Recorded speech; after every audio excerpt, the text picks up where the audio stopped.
नमस्कार, one India Hindi में आपका स्वागत है। मैं हूं शिखा धूरिया। देश में कोरोना के मामले तेजी से बढ़ते जा रहे हैं। केंद्र और राज्य सरकारों की तरफ से कोरोना को रोकने के सारे इंतजाम किए जा रहे हैं। इस बीच केंद्रीय स्वास्थ्य मंत्री डॉक्टर हर्षवर्धन ने कहा कि अगले साल सितंबर महीने तक 25 से 30 करोड़ भारतीयों को कोरोना वायरस की वैक्सीन दी जाएगी। आज तक को दिए अपने एक इंटरव्यू में केंद्रीय स्वास्थ्य मंत्री डॉक्टर हर्षवर्धन ने कहा कि कोरोना के खिलाफ जंग का ये 11वां महीना चल रहा है। उन्होंने कहा कि पूरी दुनिया में 250 कोरोना वैक्सीन कंपनी है। इनमें से 30 की नजर भारत पर है। देश में 5 वैक्सीन का ट्रायल चल रहा है। 2021 के पहले 3 महीने में हमें वैक्सीन मिल जाएगी।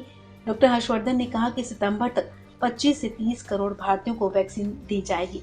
एक सवाल का जवाब देते हुए स्वास्थ्य मंत्री डॉक्टर हर्षवर्धन ने कहा कि सबसे पहले हेल्थ वर्कर्स को कोरोना वैक्सीन दी जाएगी। इसके बाद फ्रंटलाइन वर्कर्स, पुलिस और पैरामिलिट्री पैच और पैरामिलिट्री फोर्स को वैक्सीन लगाई जाएगी। इसके बाद 65 साल से ऊपर के उम्र के लोगों को कोरोना वैक्सीन लगेगी। दूसरे वर्ग में वो लोग आएंगे जिन उम्र 50 साल से ज्यादा है या फिर जो लोग पुरानी बीमारी से जूझ रहे हैं, उन्हें वैक्सीन दी जाएगी। आज तक से खास बातचीत में केंद्रीय स्वास्थ्य मंत्री डॉक्टर हर्षवर्धन ने कहा कि कोरोना से लड़ने के लिए सरकारों और लोगों को जागरूक किया गया है। कोरोना के प्रोटोकॉल का सख्ती से पालन किया जा रहा है। स्थिति भयंकर से भयंकर होने के बाद भी कंट्रोल में है।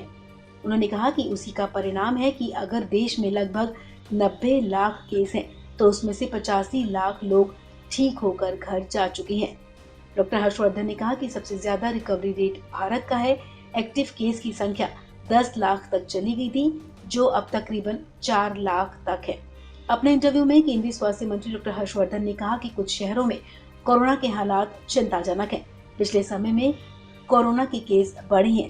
उन्होंने कहा कि हमने लोगों को आगाह किया था कि त्योहार सर्दियों में कई बातों का ध्यान रखना है, क्योंकि इस दौरान केस बढ़ते हैं। कोरोना से बचाव के लिए जरूरी दिशा निर्देशों पर जोर देते हुए हर्षवर्धन ने कहा कि बेसिक प्रोटोकॉल को फॉलो करने का निर्देश दिया गया है। उन्होंने कहा कि पहला केस 30 जनवरी को आया था। इसके बाद हमने कॉन्ट्रैक्ट ट्रेसिंग की। भारत सरकार को जहां भी जरा सी भी समस्या दिखती है, वहां सेंट्रल टीमें भेज दी जाती हैं। डॉक्टर हर्षवर्धन ने कहा कि 10 महीने में हमने जो सीखा है, उसी के आधार पर सरकार और शहर के अधिकारी ठीक से मॉनिटर करें और जनता कोविड के प्रति सजग रहे तो स्थिति को काबू में किया जा सकता है। इस खबर में फिलहाल इतना ही। तमाम अपडेट्स के लिए आप बने रहिए वन इंडिया हिंदी के साथ।